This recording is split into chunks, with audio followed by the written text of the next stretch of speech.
yale yanakuja mpaka moyoni, halafu basi bali ibada leo ndio imeisha, kaenda siku nyingine. Haleluya! Kaenda siku nyingine. Leo naona mvua imenyesha hadi moyoni leo.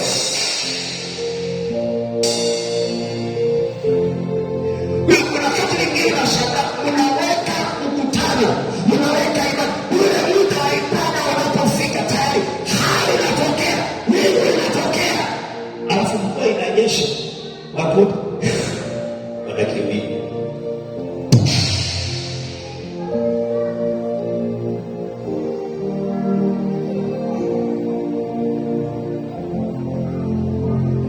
Kwa hiyo tumbo lako mama libarikiwe, na kila atakayetoka toke na baraka, na kila atakayetoka toke na baraka.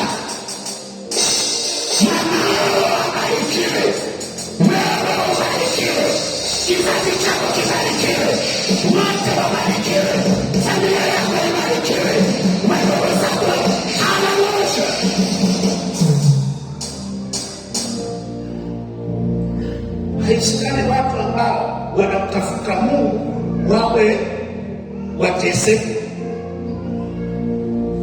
Haiwezekani. Watu ambao wanamtafuta Mungu wateseke, haiwezekani. Ni lazima Mungu akupe furaha, lazima Mungu akupe neema, Mungu akupe baraka. Kila atakayetoka kwenye tumbo lako Mungu amfungue. Hata kama ameharibiwa na ulimwengu, Mungu arudishe ufahamu wake. Hata kama ameharibiwa na ulimwengu huo, Mungu akurudishie wanao. So ulimwengu huu unapofanya, unajaribu kuangalia ni namna gani tunaweza tukabadilisha mtoto fulani,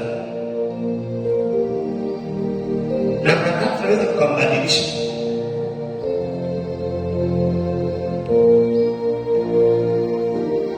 Hiyo mtu yeyote, hata kama hujazaa, kwa sababu mwingine anaweza kuwa ni binti yuko hapa ananisikiliza, nasema hao wanaambiwa wanaozaa wamama.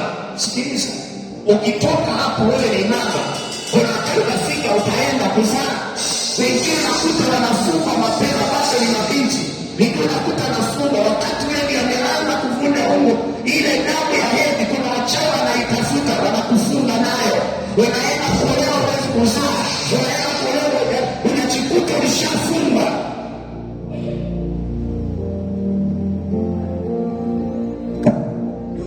Inasema kuna watu wengine matatizo yao yanaanzia tumbo. Hawa watoto Esau na Yakobo, matatizo yao ya hapa duniani yalianzia tumboni. Walianza kufarakana toka tumboni. Unachotakiwa kufanya mama, kama kuna shida yoyote, tunasoma Biblia kwenye kitabu kile cha Samueli wa kwanza, ile sura ya kwanza, inazungumzia habari za Hana. Hana alikuwa hazai, alikuwa ni tasa. Walikuwa wameolewa kwa mwanaume mmoja anaitwa Elikana, na Hana alikuwa ni mke ambaye alikuwa anapendwa sana na mume wake, lakini mke mwenza alikuwa anaitwa Penina. Kwa hiyo Penina na Hana walikuwa ni mke na mke mwenza. Sasa mke mwenza ambaye ni Penina alikuwa anazaa watoto, yaani yeye anaweza kazaa kila mwaka au baada ya miaka miwili anazaa, lakini Hana hana mtoto na mume wake anampenda sana. Biblia inasema Elikana alikuwa anaenda kutoa sacrifice kila mwaka, anaenda kutoa sacrifice kwa familia yake. Anamchukua mke wake Penina pamoja na watoto wake, na kila mmoja anampa sadaka. Anaenda na sadaka kule Shilo, wanaenda kila mwaka kuabudu kwenye madhabahu ambayo wanajua ile madhabahu ina nguvu, wanaenda kule, wanaenda kutoa sacrifice ya mwana. Watoto wetu wanapewa sadaka, wanapewa sadaka, wanapewa sadaka. Na yule mwanamke ambaye anazaa mama yao yule Penina, naye anapewa sadaka. Maana nasema Elikana alipofika kwa mke wake Penina, Hana, ambaye hajapata mtoto, alikuwa anampa mara mbili, anatoa sacrifice mara mbili.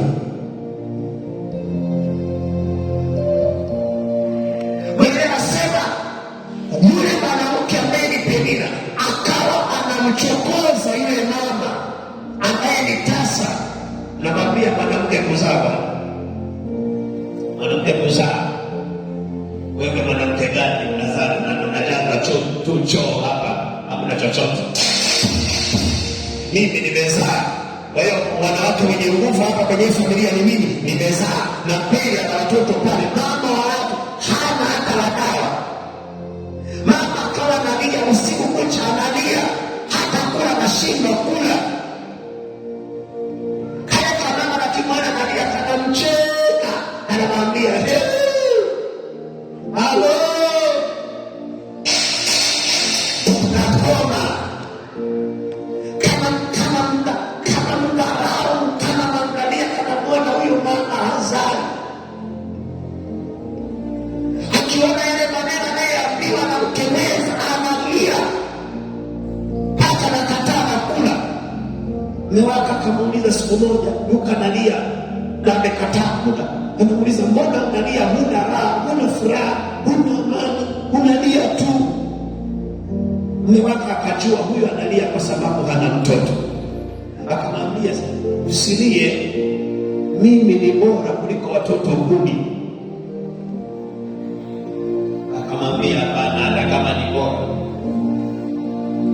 nataka mtoto.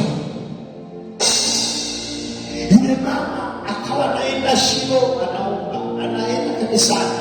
Biblia inasema kadiri huyu mama alikuwa anaenda kanisani, akirudi ale kama mwanamke kanasimama kwenye kiti au kwenye kichuguu, anacheka. Huyu anatoka kanisani kila siku, anaenda kanisani na hajapata. Hivi ukiwa wewe unajisikia utaacha na kwenda kanisani? Yana unaenda kanisani, kila Jumapili huko, wakikuangalia wanaona huna mtoto, na miaka inakwenda na nasema Yesu ni Bwana, na nasema Yesu ni Bwana, Yesu anaponya. Na ukienda nyumbani, kale kama ambapo kigeka nazaa na kaendi kanisani wakati mwingine, na hata kama kanaenda kanisani kanaenda tu kwa sababu ya sheria ya familia, hatakakolea sana kwa Bwana, kanaenda tu kwa sababu mume wake anasali, lakini kanaenda, lakini kanazaa. Kanasema, sikiliza, kanasema, yaani wewe umeenda kanisani miaka hii yote, si umepeleka na sadaka na umerudi, hakuna hata cha mimba, hata ile tu kula maembe mabichi uwezi. Haleluya. Hata tu ile kichefuchefu anaosema anao mimba, amepata mimba, hakuna. Miaka inakuja inapita, inakwenda inapita. Akamchokoza yule mama, akaumia.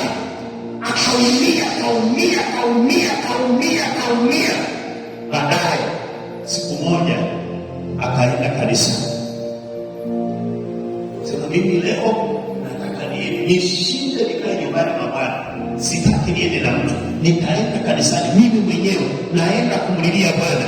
Akaenda yule mama, akaenda kanisani, akakaa mahali, akawa moyoni anaomba, moyoni maneno hayatoki, lakini mdomo unacheza kama naongea, unacheza kama anaongea.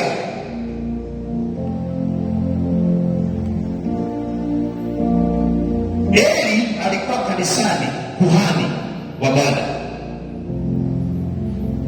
akamwona yule mama yuko kanisani mahali amekaa, haongei ila mdomo unacheza.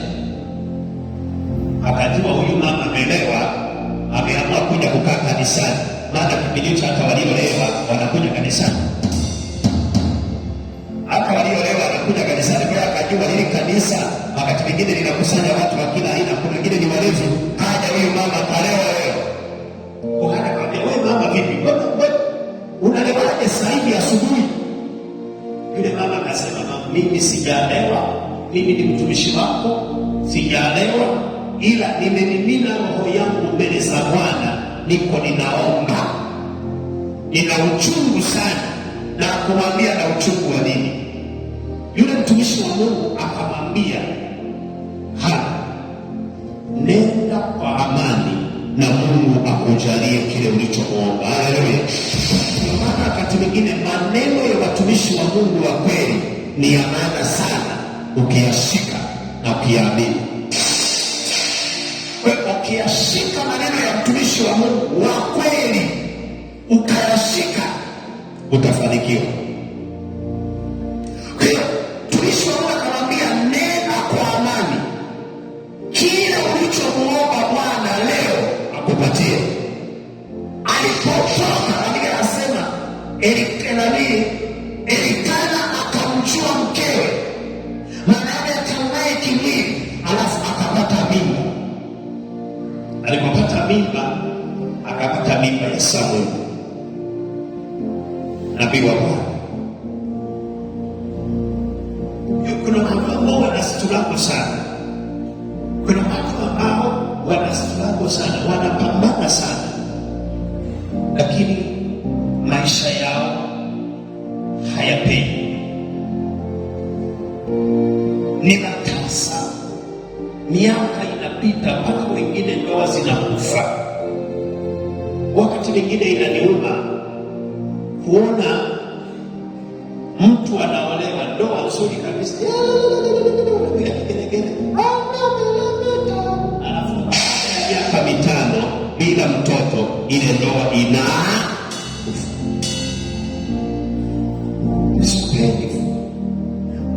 Unakuta mtu kaolewa kwa heshima, lakini kwa sababu ya vita ya uzao, huyu mtu anakosa mtoto na ile ndoa inakufa.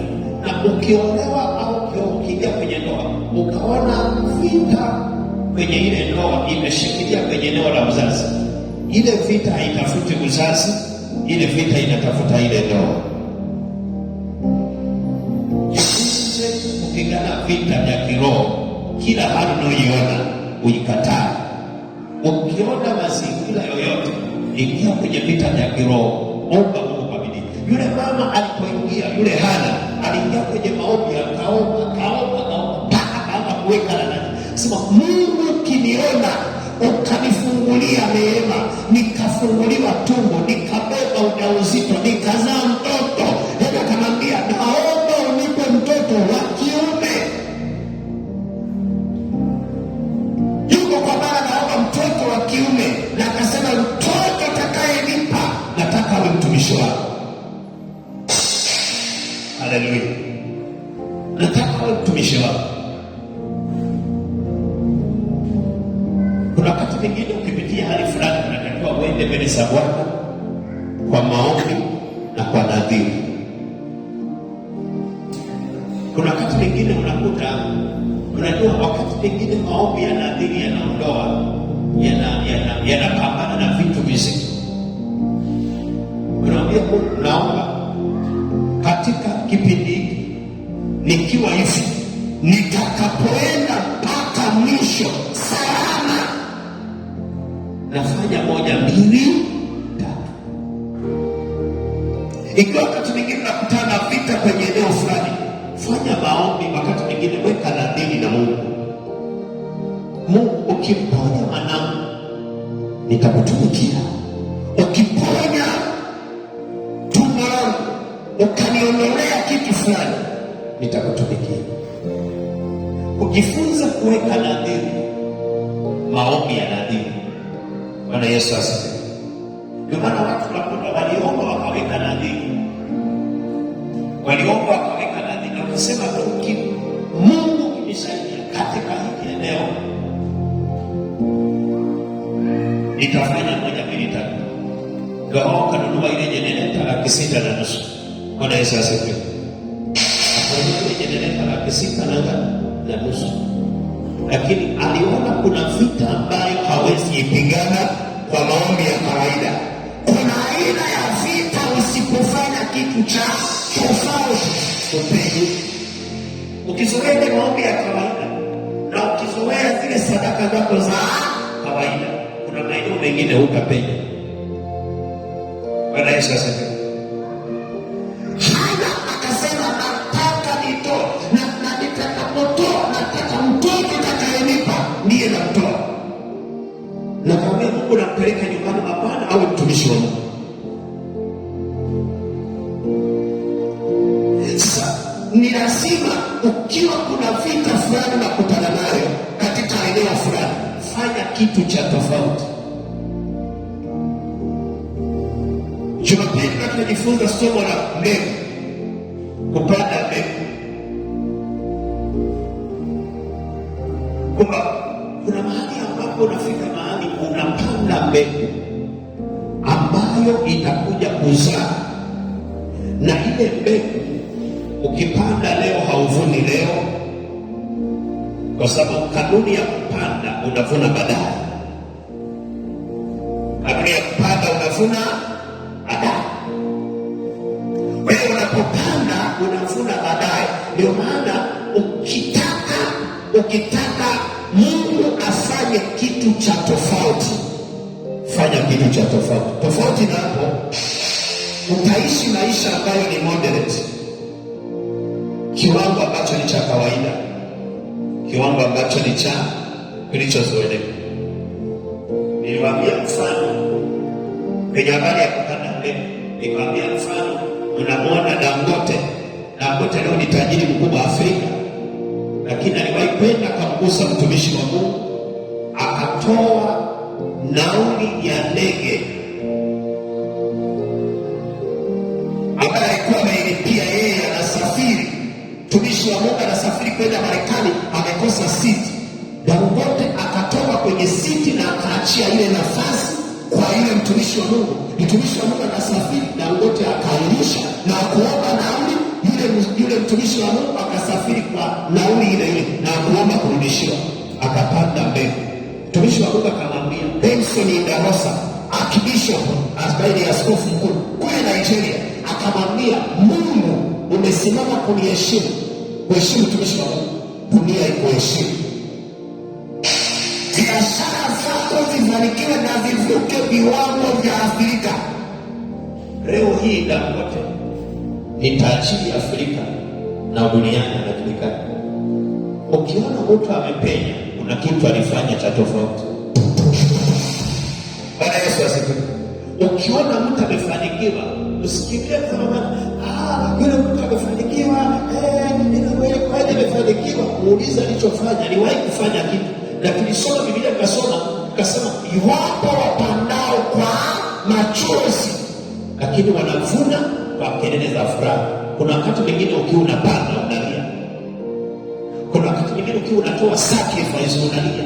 Ile sasa tukiangalia, una sababu zote za kutokutoa, una sababu zote, una madeni, una makato kwenye mshahara mpaka unabaki kidogo, lakini Mungu anakuambia nataka nikutoe kwenye mazingira haya. Unasikia sauti inakwambia toa, lakini sauti ukiitii ukafanya, baada ya miaka unavuna kile ulichopanda. Bwana Yesu.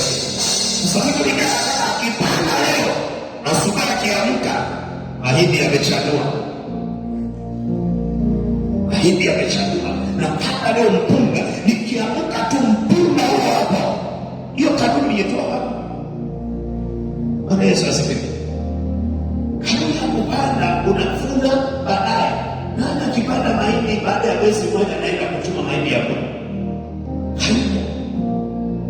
Lazima usubirie kama ni siku 60, kama ni siku 90, kulingana na kile ulichopanda, mbegu uliyopanda unaenda kuvuna.